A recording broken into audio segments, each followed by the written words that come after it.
Hi, I'm Edgar Hernandez. And I'm Nuri Robles. And this is Bar Talking Bar.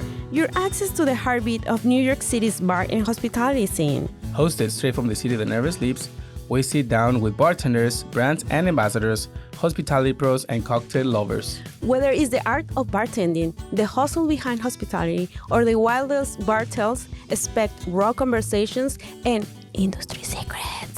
Listen to the people who pour your favorite cocktails and keep the nightlife alive. If you love bars, spirits, and the stories that bring them to life, follow us, share, and subscribe to keep the conversations flowing. The podcast that you didn't know you need. New episodes weekly. Welcome to our very first episode, Bar Talking Bar, where we're going to be diving into the cocktail world with cocktail professionals, with service industry professionals, and with the hospitality in general. Hola, ¿cómo están? My name is Nuri Robles, and this is Edgar Hernandez, and we're very happy to launch our first episode from this podcast called Bar Talking Bar. And I'm going to just say why we chose this name. So for me, it's like when we talk about the bartending world, it's like bar talking, right? Like we're going to be with friends and we talk about what is this world. And talking bar, we have the bar that has stories to tell a lot.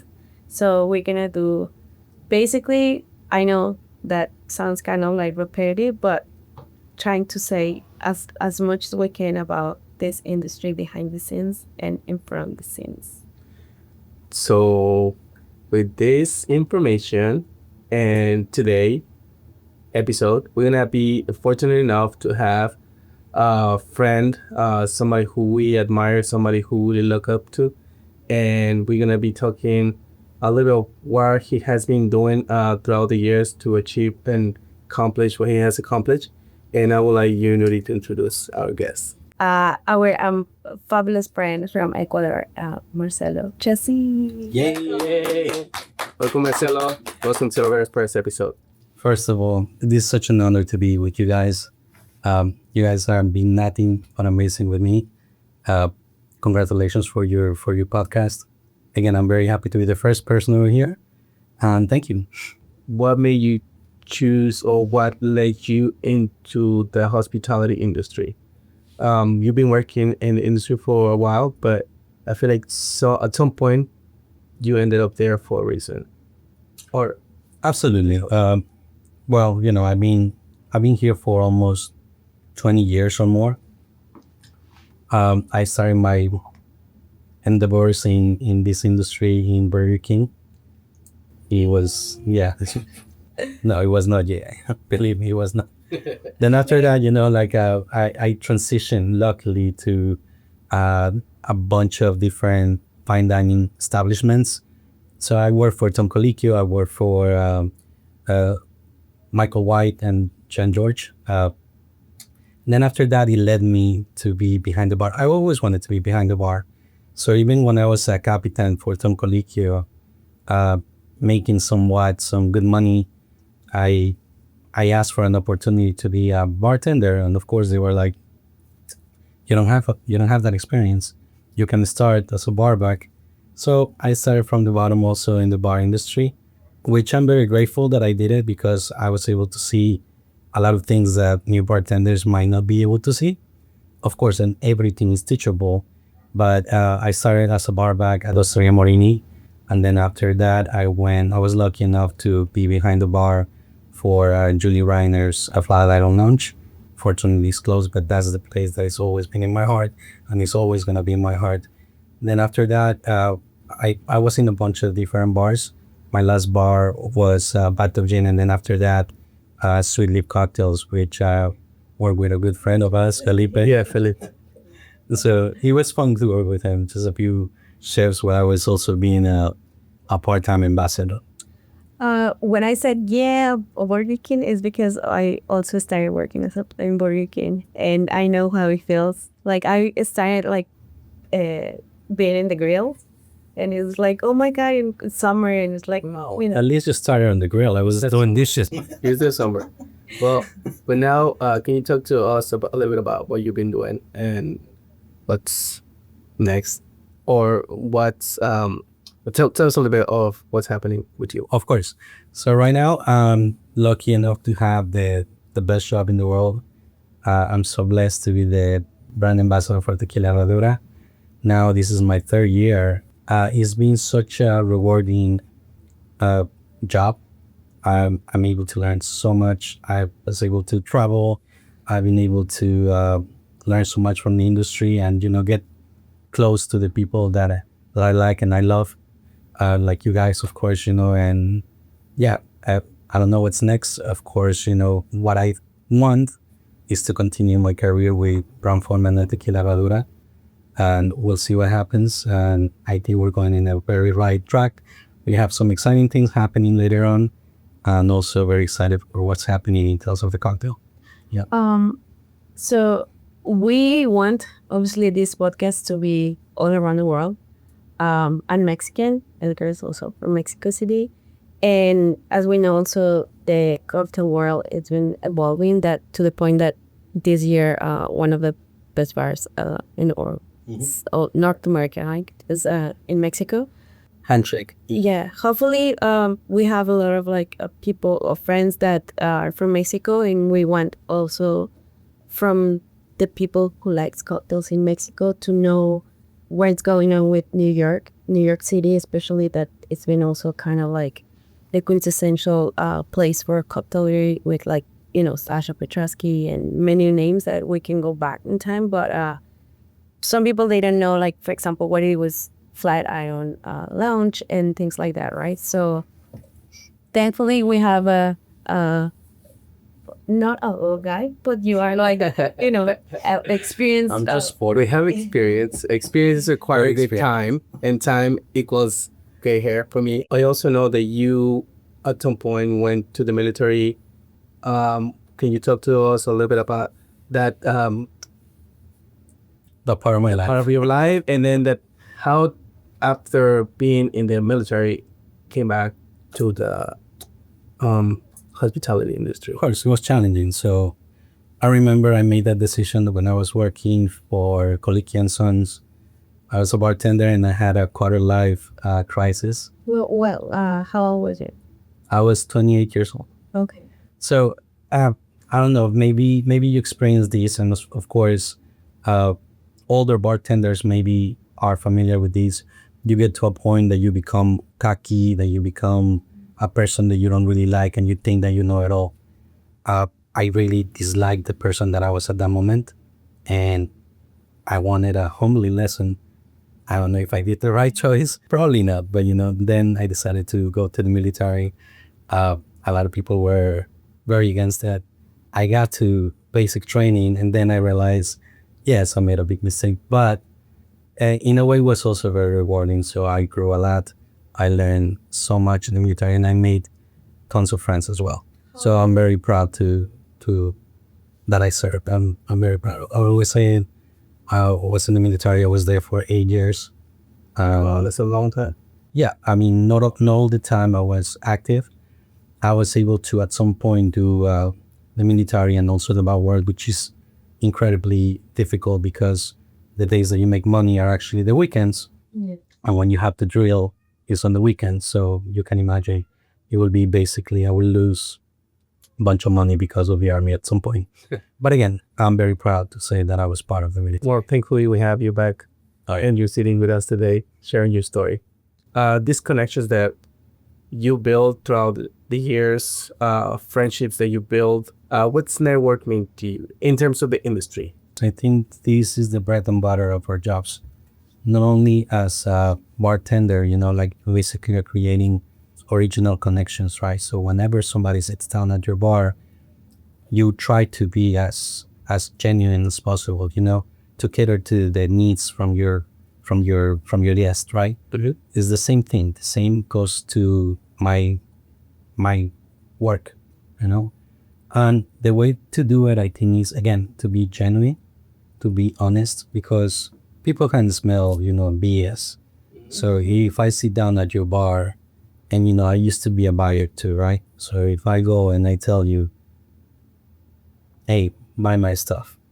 I'll be like, okay, this guy just wants to, just wants to sell his product or whatever. And at the end of the day, as a brand ambassador, you should be able to do what you should do is to sell yourself, right? You're the product. You're more important than any other brand. So, in this case, Nori, Edgar, Marcelo, those are the important people. And then the brands, of course, are important, and they help us to get to certain places, and they help us to put food in the table. But at the end of the day, we are the most important part of this whole equation. Again, if you talk to me and if we're talking about networking, that's what networking is all about. Yeah, networking is all about building those friendships, building that connection, like you say, with your guests when you're bartending, with your friendship outside from bartending when you're a brand ambassador. And if you try to sell me something, don't sell me the person, sell me your personality. So I get to be in touch with the person, and then of course the product is to be good. And talking to those points, networking and trying to sell yourself, that comes with hospitality, right? So we're here in the hospitality world. What do you think a hospitality back in the day, like let's say 15 years to now? Oh, it was very different. I feel that we've evolved, and it's very nice to see, because, I remember when I was a bartender, I was friendly, of course I was like caring, but then you see some bar teams and you're just amazed the moment that you enter the door. They greet you with that beautiful smile, and or either they're good actors or they are really good at what they do, because at some point Far back then it's also yeah because at some point yes, again, I was very good at what I did and I was very nice to people, but the evolution of the bar industry right now is just it's incredible. And it goes not only when you're sitting at the bar, every single bartender is also a brand ambassador, like I said, so they understand what this job can lead us to, right? In terms of job opportunities, in terms of advancement in life, so that's why it's important to be very nice, with people. Yeah, of course. And I also feel like the change has been also a huge part for the community, like Latino community. I feel like right now, everywhere you go, it's, Latinos from Mexico, from Ecuador, from Colombia, from Venezuela, from everywhere, which is a huge opportunity for me. I feel like if I talk about bartending, bars like 10 years ago, I will say that most of the barbacks were, like the Latino people. And then nowadays, you are running the show, guys. We're on fire. We're on fire right now. And yes, I mean, for the people that have been behind the bar for a long time, we understand, not especially, but minorities in general, we know how difficult it was before to get that opportunity, because, even though maybe you were more capable, or maybe you were more talented, maybe you had more knowledge and you did actually your homework, but the opportunities weren't given to us. So I feel that we all grew together. I remember like 10 years ago, people were competing with each other, and nowadays we actually growing with each other, which is something very more like a brotherhood. Like, I'll help you, you help me, you have the info, I'll give you the info. Yes. Help each other. Again, look, it's a beautiful, friendly competition, not only just with bartenders, but look at the brand ambassadors, the salespeople, brands. We were all friends too, like Exactly. We know whatever the other person is doing. We want to learn from that person. We want to do what they're doing right in order to not be left behind. If you have the opportunity, take it. We have a little bit of memories with Marcelo. We have some memories, a great memory. But what toast means to you? So again, one of the things that got us together, right? Because after that, I remember, well, I'm not gonna spoil where it's going, but after this happened, we got even closer. That's which I very appreciate. Okay, so we're all going to Tales of the Cocktail. Of course, it's a Sunday morning, if I'm not wrong. Everybody's excited because to kick off Tales of the Cocktail, you normally have speed rack. Yes. So we're in LaGuardia Airport, if I'm not wrong. No, we're in JFK. We're in JFK. Yes, we're in JFK. Okay. Yeah. And then unfortunately, we're part of the Delta mess. Remember when everything was shut down because of their whatever happened to Delta? Those cream, I think they call it. Yeah, yeah. So, of course, now we're stranded. We have no way to go to New Orleans. Me, my dumbass, honestly, was very excited, and I remember because I told you like, hey, it was around like maybe 10:45, and then I see this flight that was going from La Guardia to New Orleans, and I was like, this is at 2 p.m. and I booked it, and I tell you guys, and then something happened and you didn't book it. Oh well, There were I no know more tickets. there were no more tickets, which he was very good, and I tell you why. So I'm very excited. I'm like, okay, at least I'm gonna get. Well, it's a pain in the ass, but as long as I get there for a speed ride, I'm fine. I'm happy. I get to La Guardia. He's very nice. He's not that busy. I go to the counter and I'm like, I'm ready to check in. And then she's like, honey, this is for next month. Oh shoot! And then of course I think I called you. I called you guys and I was like, okay, so I don't know what am I gonna do? You guys said like you were going to Baltimore or something like that. You went to Baltimore. Went to right? Baltimore. But also happened that everybody was like stressed out, like like getting crazy about like how are we gonna get to New Orleans, right? And then they said if you buy tickets, I think in Philadelphia, something like that. And I didn't have a card. The thing is like you bought us tickets too from Philadelphia, and then we were crazy like, okay, let's drive. We went to we were with Edgar Morales with his girlfriend. Also we have Marisela Dobson from Chartreuse, and we drive to Philadelphia. And then I remember I was like on my phone, oh, I want to do check-in. And then So yeah, let me go back a little bit on the history on this story. Okay, Let me just rushing you to that. So we were out JFK with you. Your luggage was stranded, so we stayed behind it to pick it up. I went to the rental car rental, try to get a car. Everything was booked. Also, there wasn't a big night. Everybody was trying to get a Philly. So we go back. I go back, pick up my car, try to get everybody in the car. Luckily, we had the luggage was enough to place it in the back of the trunk. I mean, of the SUV. And then all of us, we just nonstop. I drove all the way to Philly. Once we get to Philly and Nudi's trying to check in, the tickets are for a different date. yeah, a bit. Marcelo also bought the tickets for us for like next month, and I was like, why can I check you? That happens when I get excited, like I'm so excited to get something. And then I'm like, okay, let's do it. Let's do it. Just let's do it. Also the cocktail. Yeah, and then this one. So we are at Philly, right? But now there's no tickets and nothing. So Edgar, what he does, he finds tickets in Baltimore. And luckily I have a friend in Philadelphia. So I asked my friend, hey, can you please drive us to Baltimore and take the car, drive it back, crush it, have fun, whatever. Just drops us off to the, luckily enough, we get to the Baltimore. And I think it's like 4 or 5 of us. We had 4 people like right behind us. It's not part of our group, but still, like they still made it. We made it on time, and I think I'm talking about around 9 p.m. at night. So we actually were able to take the last flight, and we made it. We made it to New Orleans, and going back to this fun story, but they brought us together. I remember getting to New Orleans and say, "Hey, calling you," I think as you were landing. And you say, hey, let's go have a drink of arrows. It was like, okay, let's go to arrows. It's 2 a.m. Let's go to bed. I was like, no, we go to arrows. Yeah. You had to, and what happened to me is like, after I arrived to La Guardia, again, there's no tickets nor nothing. I took a cab to Port Authority. Then I took a bus to Philadelphia.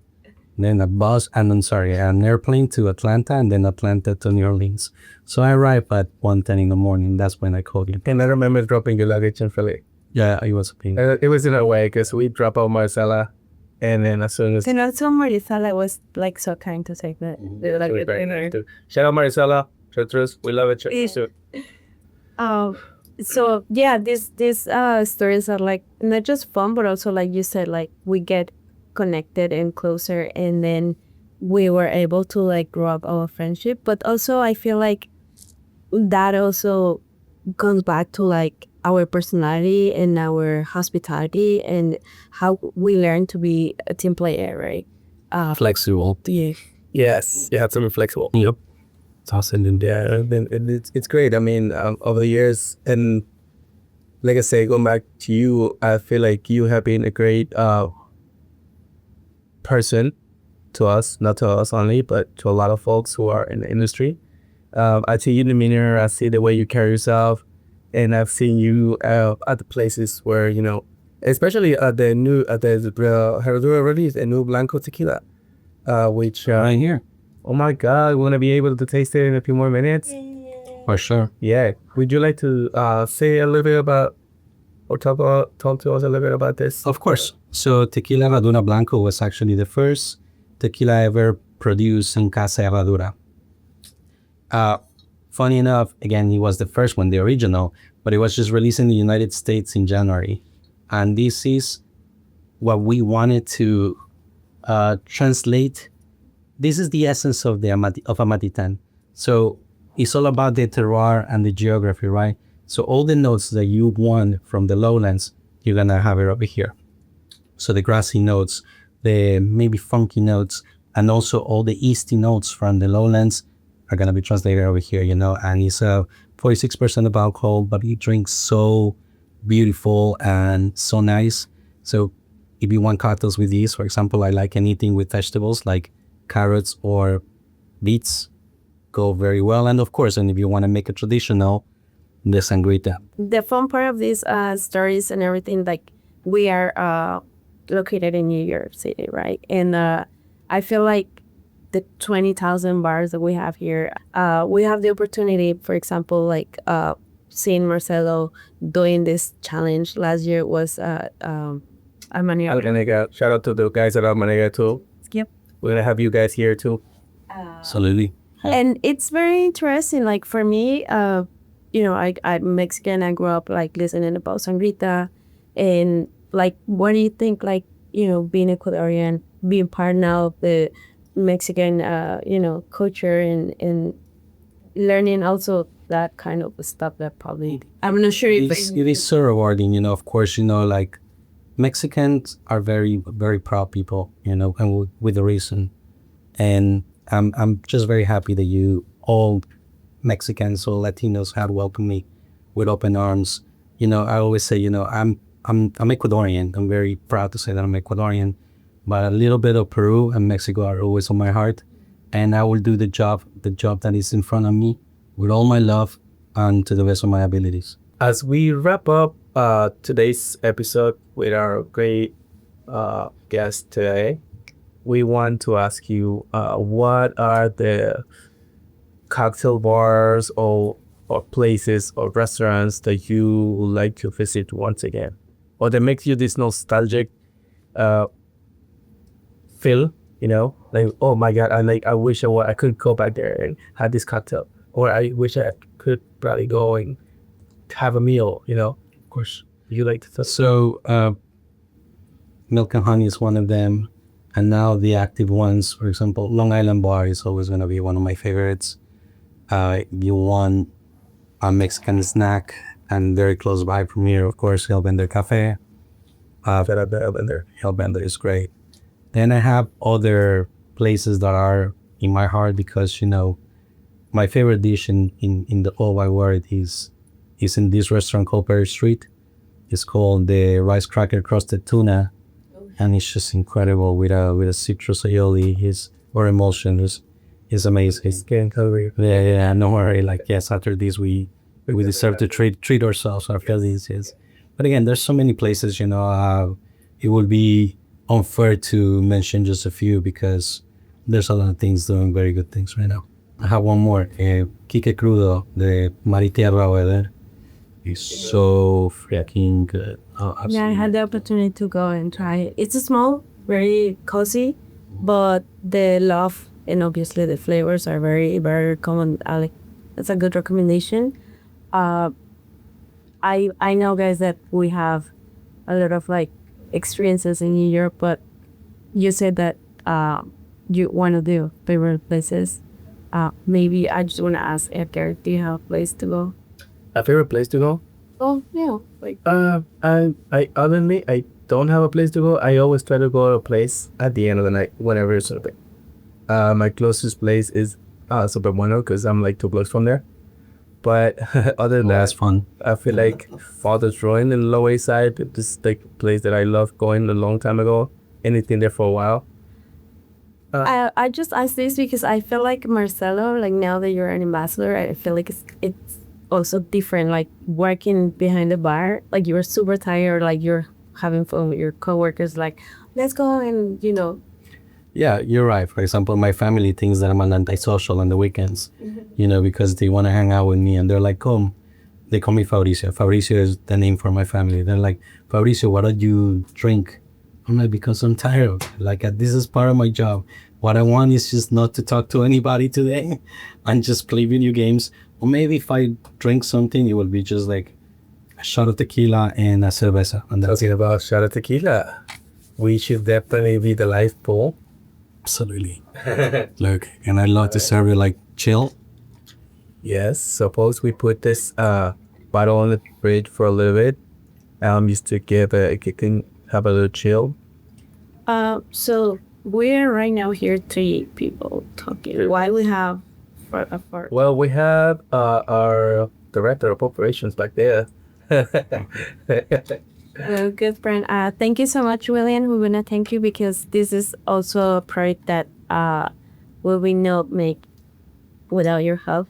And the bottom of my heart will tell you so much thank you. And cheers. Cheers. Cheers, everybody. Cheers. Thank you for having me here. And congratulations. We're gonna say goodbye and see you next episode. And Yes. thank you for coming, Marcelo. It was a pleasure to talk to you. It was a pleasure, Marcelo. Thank you. Folks, thank you for coming. Thank you for watching. Thank you for tuning up.